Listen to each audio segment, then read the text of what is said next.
Oh, thank you. Thanks, Torrin. I don't know if it's going to pick up the thunder. There's thunder outside, so that might pick up on the video. Oh, and I actually did get a haircut. You probably can't tell, but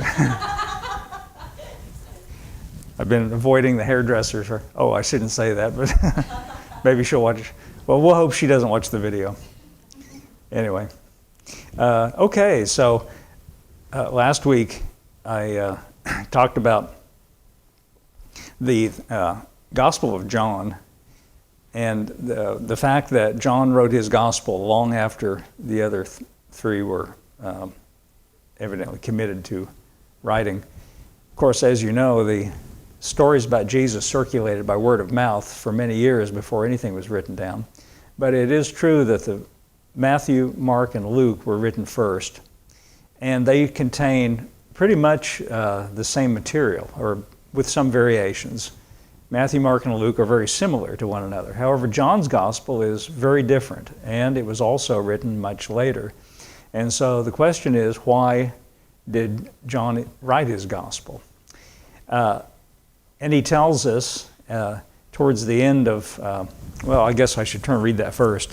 Let's see, Torrin, that would be John 20, verse 30. Torrin, if you can bring that up. I'll just let Torrin bring it up because I hadn't actually planned to read that. John chapter 20, verse 30, he says, "And many other signs truly did Jesus in the presence of his disciples, which are not written in this book." Okay. "But these are written that you might believe that Jesus is the Christ, the Son of God, and that believing you might have life through his name." So John tells us that he selected what he wanted to put into his gospel with a purpose in mind, not just to gather up all the stories he could think of about Jesus, but he said, "I've told you what I've told you here in this gospel so that you might believe." In other words, he has a theological purpose in mind. He wants to inspire faith on your part. He wants to lead his readers to a posture of faith, of believing, of confidence. You know, in the biblical sense, especially in the New Testament sense, to believe means that you place your confidence or your trust or your reliance. And John is writing, he says, to inspire that. And then secondarily, as a byproduct, you might say, that you might have life through his name. You see that. And again, as we pointed out last week, he's not writing to people who are physically dead. And so we're alive, but he's talking about a higher kind of life, or a God kind of life, or a life that would be unavailable otherwise apart from believing in Jesus, a different life, a new life. Now, I'm going to jump back to the beginning of John's Gospel and read another verse we read last week, just as a foundation, and then go in a different direction, because there's a little more I wanted to say about this. John's Gospel, chapter 1, verse 11. And this is a familiar passage, but let's read it again. John chapter 1, verse 11, it says, "He came unto his own, and his own received him not."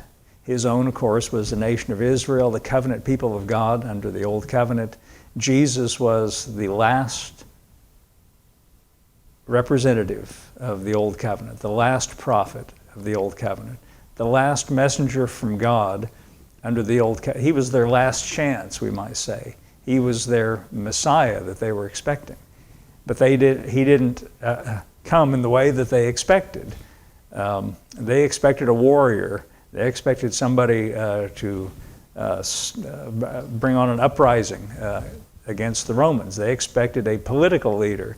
And Jesus came in a very humble way, dealing not with external matters, but with internal matters. And it says, "He came unto his own, and his own received him not."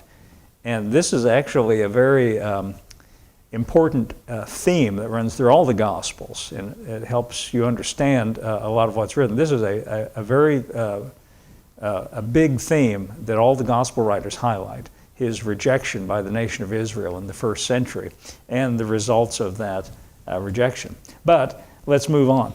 Verse 12, "But as many as received him," you see, they did not, "but as many as did receive him, to them gave he the power." The word power there would be better translated as privilege. So I'm going to say it that way. To them he gave the privilege to become the sons of God, even them that believe on his name. Now you see that these two things are linked. Just as we read a moment ago, he said, I've written these things so that you might believe, and that believing you might have life through his name. He says, as many as received him. That's talking about anyone who, a Christian, for instance. That's what makes you a Christian, is because you receive him, or you believe in him. Receive him or accept him. To them he gave the privilege. Those that believe in him, those that receive him, the privilege to become the sons of God, the offspring of God. A new life, in other words, from God, even to them that believe on his name. I'd like to say it this way, that do nothing more than believe on his name. What makes you a Christian is not the things that you do, but who you believe in. And who you believe in eventually results in the things that you do. The next verse says, which were born not of blood, nor the will of the flesh, nor the will of man, but of God. Now, John that wrote this gospel also wrote some letters. And in his first epistle, he has something to say about that. Very closely related are the epistles of John. So this is 1 John, the one with the little Roman numeral 1 in front of it. 1 John chapter 3, I believe. And verse 1 is what I want to read here. He highlights this same truth again. 1 John chapter 3, verse 1. Behold, he says, what manner of love the Father hath bestowed upon us, that we should be called the sons of God. This is pretty much the same thing we just read. To them he gave the privilege to become, or to be called the sons of God. Here he says, this is a remarkable kind of love that the Father has bestowed on us, that we should be called the sons of God. Therefore the world knoweth us not, because it knew him not. Verse 2. Just so you've got the right perspective on this, he says, beloved, now are we the sons of God. In other words, this is not something that becomes true when you die and go to heaven. This is true of you right now, in this present tense. Now the reason he says that, just stop and think about it for a minute. If you really think about the ramifications of this, a person might say, well, I don't feel worthy to be called, don't call me a son of God because, well, my life's not perfect and, I have flaws and things like that. Well, don't you think he knows that as well? That's why John says, what great manner of love it is that God has bestowed on us this privilege, that he calls us the sons of God. And he says, just so you don't miss it, in chapter 3, verse 2, beloved, now we are the sons of God. And then this remarkable next sentence, and it doth not yet appear what we shall be. But we know that when he shall appear, we shall be like him, for we shall see him as he is. Meaning that right now, even though, let's turn that around. He says, at some future point, we're going to be just like him.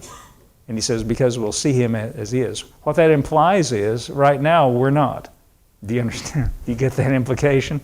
That's kind of an uncomfortable thought, but it's true. He's saying, it doesn't yet appear what shall be. And what he means by that is when he appears, we will be like him because we'll see him as at some future point, we're going to be identical to him or just like him. Not in appearance, not with long brown hair and a beard, not like that, but in terms of nature. The implication is that at the present moment, we're something less than that. But he says, nevertheless, now we are the sons of God. See, it doesn't matter, but where you're going, he's responsible for that. Again, let me highlight something I said last week. The believing is our responsibility. The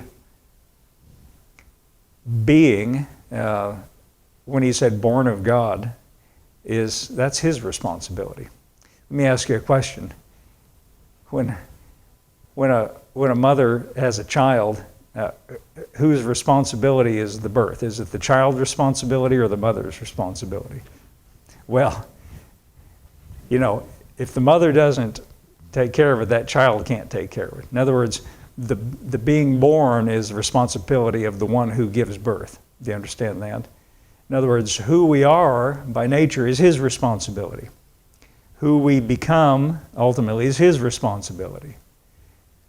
And right now, he says, just consider this evidence of God's great love for you, that right now, he says, you are my sons. Now, this is really important. This is an important thought to get into our minds because of the ramifications or the what goes along with considering yourself a son. Now, before we talk about that, let's just highlight that one more time. We're talking about John and what he's trying to get across to us, but let's just notice how Paul reinforces this. This is in Galatians chapter 4, and I think this is good, what he has to say here. Galatians chapter 4 and verse 1. Now, Paul here is writing to the Galatians, and he says, "Now I say that an heir, as long as he's a child, differeth nothing from a servant, though he be Lord of all, but is under tutors and governors until the time appointed of the Father. Even so, we, when we were children, were in bondage, under the elements of the world." Now, when he says the elements of the world, he doesn't mean the periodic table. He doesn't mean, iron and sulfur and, oxygen. That's not what he means. In the margin it says rudimentary things. In other words, let's say it this way, carnal, rudimentary, outward things. Well, what does that mean? Well, he specifically means, and we'll see this in a minute, I'm going to read a little further than I need to just so that you be sure you see this. What he means by that is all of the observances of the Old Testament law, which were all carnal. What day of the week is it? What food goes in your mouth? Different kinds of actions. If you read the Old Testament law, there were laws and rules about how far can you go on the Sabbath. These are all external things. Paul calls these rudiments of the world. They're all carnal. They're all, you might say they have a symbolic meaning in some sense, but he's saying that was a kind of a condition of bondage at one time. Now, the reason he's saying this to the Galatians are not Jews by birth. These are Gentiles who, under the influence of teachers that came after Paul, began to embrace some of those practices of the Jewish religion. And Paul, really, if you read Galatians, I'm not soft-pedaling at all to say that, I'm not overemphasizing it at all to say he was furious with them. He's really angry with them. He's just like the face palm, slap it, say, I can't believe it. You people, you come into a relationship with God through faith in Jesus Christ, and now you want to go and turn back to these things that are just carnal, that are trivial, that are rudimentary. He calls them the elements of the world. And this is actually kind of a put down, you might say. But that's what he means, and we'll see this in a minute. But let's just go on reading for now. Verse 4. "But when the fullness of time was come," by the way, when Jesus came into the world, as far as God's concerned, that's the fullness of time. We like to think sometimes that, all of history is going to some great climactic point in the future. No, the fullness of time, the climactic point for God has already come. That's when Jesus came. And we look back at that. When the fullness of time has come, God sent forth His Son, made of a woman, made under the law, to redeem them that were under the law. Why? That we might receive the adoption of sons. And because you are sons, God has sent forth the Spirit of His Son into your heart, crying, Abba, Father. Abba is like a Greek expression that is meant to represent the simple expression of an infant, like saying daddy or dada or something like that. Abba, Father. Like a dependent child, a loving response of a child to his father. He says, God, because you are sons, He's sent forth the Spirit of His Son into your heart to establish this intimate relationship with God. Wherefore, verse 7, thou art no more a servant, but a son. We are not servants, we are sons, offspring of God. and if a son, then an heir of God through Christ. Now, just to verify what I told you about that elements of the world, go on reading a minute. That was the point I wanted to make. You're now, just like John, he says, you are now sons. Howbeit, verse 8 says, howbeit then, when you knew not God, you did service unto them which by nature are no gods. He means as Gentiles, especially in the first century, they had their customs and their religious worship, and they had practices and offerings to images and so forth. And he's saying, remember that when you didn't know God, before you were a Christian, you were serving all these what you now know to be non-gods. Verse 9. But now, after you have known God, or rather are known of God. That's interesting he says that. That's the really important thing. Not that you know God, but that he knows you. That's what he says.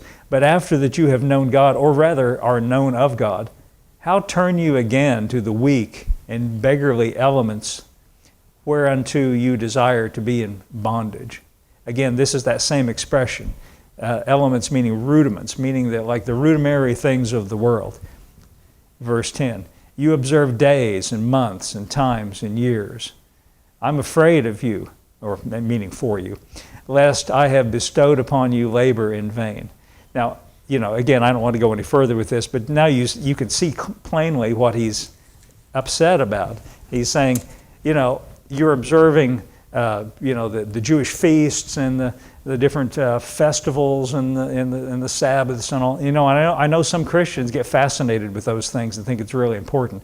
But if that's your attitude, you should read what he says here that we just read. Paul is saying, you are known of God. What do you need a bunch of trivialities and days and months and feasts and all that sort of stuff? That was all, what the book of Hebrews calls that? Shadows of good things to come.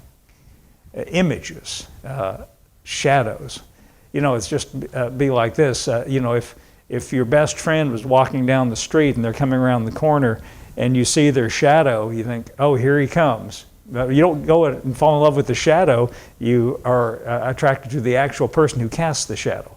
Well, all of those things for the Old Testament law are like shadows, and Paul is upset with them because but you see what the contrast is. He's saying, you have been brought into a relationship with God, which you are now his sons, his offspring, in an intimate relationship with him. Now, what is so special? I mean, I think instinctively we know, but let me just tell you what's the important thing about being a son is, you see, Paul made a contrast to being a servant and being a son. He said, you're no more servants, but sons. A servant is subject to dismissal, but a son can never be dismissed. A servant, you can fire him, but a son is part of the family forever. Now, I want you to notice that Jesus makes this point explicitly in John's Gospel in chapter 8. And I think this is the reason the theological reason he wants to include this sort of information. He wants you to know that you have been brought into a permanent relationship with God and that you are secure in that relationship. John chapter 8, verse 30. Torrin will get that here for you. Appreciate you doing that, Torrin. Makes it so much easier for us. John chapter 8, verse 30. And Jesus is speaking here, and he says, as he spake these words, many believed on him. Verse 31. Then said Jesus to those Jews which believed on him, if you continue in my word, then you are my disciples indeed. And you shall know the truth, and the truth shall make you free. Again, just like we saw in 1 John chapter 3, where he said, now we are the sons of God, yet it doth not appear what we shall be, you can see that Jesus is talking about a progression here, something that becomes progressively more as time passes. He says, as you continue in my word, you will know the truth, and the truth will make you free. In other words, let me say it this way. As you continue in my word, you will discover what is really true. And when you discover what's really true, that truth will make you free. Verse 33, it said, they answered him and said, we be Abraham's seed, and were never in bondage to any man. How sayest thou, you shall be made free? They got upset and offended with him for saying that. You can see that they had a certain kind of pride in their status. Now, we know from reading what Paul said in Galatians that status that they're so prideful about is really the status of a servant, and that there's something better. Being a son is something better than being a servant. They are offended at what he said here, and so he makes their offense worse. That's the thing about Jesus. If you ever notice, when he's in the Gospels talking to people, whenever people get offended, he immediately says something that makes them more offended. It's kind of a funny thing. Until after, in chapter 6 of John's Gospel, he kept making them mad until they all left. Hopefully I'm not going to do that. Anyway, so just bear with me. I'm trying not to do that. We be Abraham's seed, and we're never in bondage to any man. How sayest thou, you shall be made free? Verse 34, Jesus answered them, verily, verily, I say unto you, whosoever committeth sin is the servant of sin. Now, don't read it backwards. I think we're so accustomed to preachers beating on the pulpit and trying to scare you. If you ever commit a sin, he's not saying if you commit a sin, then now you're the servant of sin. It's the other way around. He's saying actions of sin are evidence of being in servitude of sin. In other words, a servant does what he does because he has no volitional control in the matter. You don't have any. Whoever commits sin, it's because they're the servant of sin. And that's why he says, I've come to make you free. But he says, whoever commits sin, let's read it this way, whoever commits sin, it's because they're the servant of sin. That's really what he means. And the servant, now here's the whole point of this, verse 35. The servant abideth not in the house forever, but the Son abideth forever. What does he mean by that? Well, I looked up some other translations this morning, and I've read lots of other ones before too, but the one I found this morning, the NIV says, a slave has no permanent place in the family, but a son belongs forever. A son belongs to the family forever. Now, do you see what the big benefit of being a son is? If a servant misbehaves, he can be dismissed. If a servant fails in his duties, he can be dismissed. But a son is a son no matter what. A son is always it's a place of security and permanent relationship. So all these passages that we read earlier, like when John said, behold what manner of love the Father hath bestowed on us, that we should be called the sons of God. He could have said it this way, behold what manner of love the Father has bestowed upon us, because he has established a permanent relationship with us that can never be undone. You follow that? You can't undo it. It can't be turned around. It can't be ended. A son is always a son. That's what he means in the King James when he says, the son abides forever. Now, as Paul said, he has sent forth the Spirit of his Son. The reason all these passages call us sons of God is because as many as received him, you see, he's the Son of God, and as Paul said, he sent forth the Spirit of his Son into your heart. That's why you're the sons of God, whether you're male or female. We're his offspring, because the Son of God lives in our heart. He's sent forth the Spirit of his Son into our hearts. What that means is we have entered into that same relationship with God that Jesus has. We are sons of God because he's the Son of God. The servant abideth not in the house forever, but the Son is a permanent part. The Son is not subject to dismissal. Verse 36, and if the Son, therefore, shall make you free, you shall be free indeed. Now, he's saying here that he's the Son, and he's making us free. He comes to make us free, And as we know from these other passages of Scriptures, he brings us into the same relationship with God that he has. And remember what he said, the Son abideth forever. The Son is a permanent part of the household. A son is not subject to dismissal. No wonder Paul and John both said, consider what kind of love this is on God's part to bring us into this permanent relationship. Now, there is another passage here in John's Gospel I want to read in conclusion, and this is, if you turn a couple of pages over to chapter 11, just to highlight this idea that by doing nothing more than believing in him, by putting our faith in him, by putting our trust in him, we are brought into a secure and permanent relationship with him. Let's read a little thing he has to say in John chapter 11. Now, in the 11th chapter of John, I'm going to start reading toward with verse 25.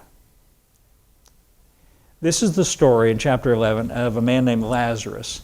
And Lazarus, we're told, Jesus loved him, and he got a message that he was sick. And Jesus, when he got the message that he was sick, he didn't do anything. He stayed put, and then he decided after a long period of time, what seemed to the disciples like a long period of time, he went. And when he got there, Lazarus had died. And Martha and Mary, his sisters, are all upset with Jesus and sort of, in a way, in a gentle way, kind of blaming him. One of them says, if you had been here, he wouldn't have died. They're sort of chastising him in a way. If you'd been here, he had died. But even now, she says, I know that God will do whatever you say. And then finally, of course, Jesus is not troubled by any of this. Even the fact that they were sort of chastising him, he's not troubled by that at all. He can deal with it, He knows, he has sympathy with our human frustration. And let's back up to verse 23. Well, let's just get that whole thing that I just read. Verse 21. Don't mean to read backwards, but verse 21. Then said Martha unto Jesus, Lord, if thou hadst been here, my brother had not died. Like, glad you're here, but you know what? If you'd been here a little bit earlier, we wouldn't be where we are right now. But I know, she said, this is good though. I mean, that was a little kind of, chastising Jesus. But verse 22, she said, but I know that even now, whatever you ask of God, God will give it to thee. This is kind of a glimmer of hope that she has. And she's justified in feeling that way. Verse 23, Jesus said to her, thy brother shall rise again.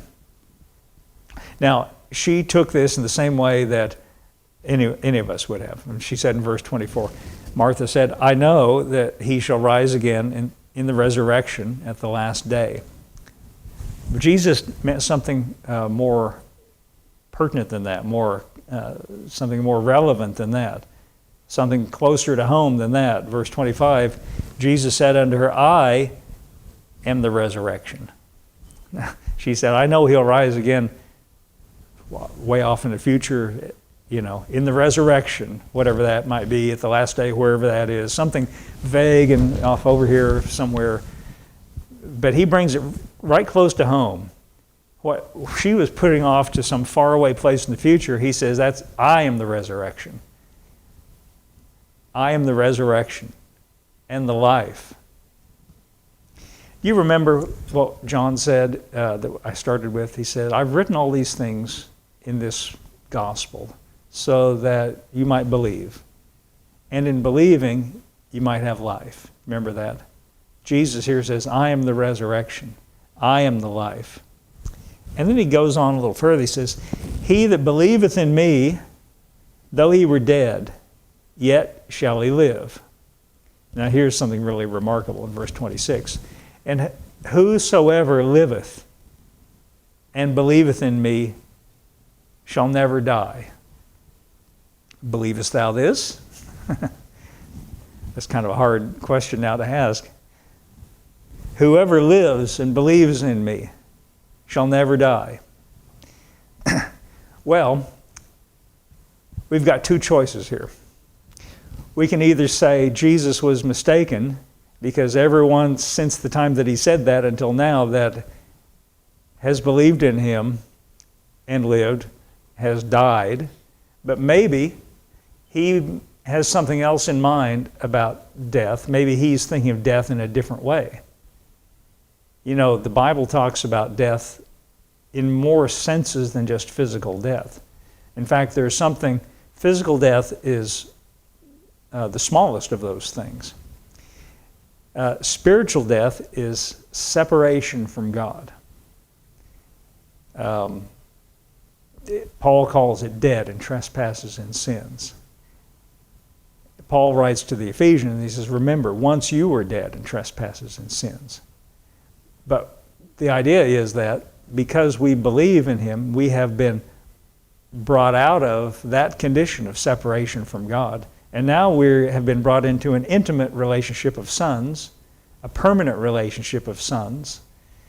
And what Jesus, I believe, is saying here, he's emphasizing that very fact. If you live and you believe in me and place your faith in me, because I am the life, you enter into the life that I have, and you can't go back the other way. It can't be undone. I believe that's really the only way that you can make sense out of this. Whosoever liveth and believeth in me shall never die. And in reality, and I always say this whenever I'm called upon to conduct a memorial service or a funeral, what I always say, and I've got another one coming up on Saturday, and I'm going to say it there too, there's no such thing as death for a Christian, just a change of location, change of address. All the people that you've known that are Christians, that have passed on, as we say, they're still alive. They're just living somewhere else. Paul says to be absent from the body is to be present with the Lord. All of our loved ones who, from a carnal human perspective, have died, Jesus said they haven't really died. They're just in a different place. When Paul writes to the Ephesians, he says, for this cause I bow my knee unto the Father of our Lord Jesus Christ. And he mentions the whole family of heaven and in earth. It's one family, part of them are in heaven, part of them are on earth. I believe what Jesus is trying to highlight here, and what John is highlighting by including this, is that because we've done nothing more than place our faith in Jesus, we've been brought into really the same relationship to God that he enjoys. And it's a permanent relationship.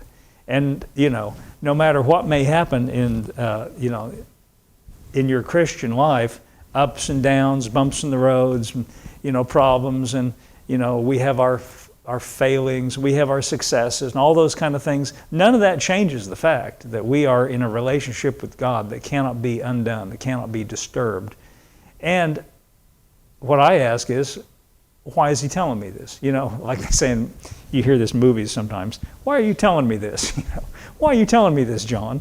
I believe what John, the reason he's telling you this, and Jesus is telling us this, he wants you to know that you are secure in the love of God, so that you can stand up in your Christian life with confidence and face whatever you've got to face and do whatever you've got to do and deal with whatever you've got to deal with the confidence that you are in a standing with God. You enjoy his favor no matter what may come, and that your direction and your future is actually secure, because he is, when John said, it does not yet appear what shall be, but when he appears, we shall be like him. That's all in his hands, and he's responsible for all that.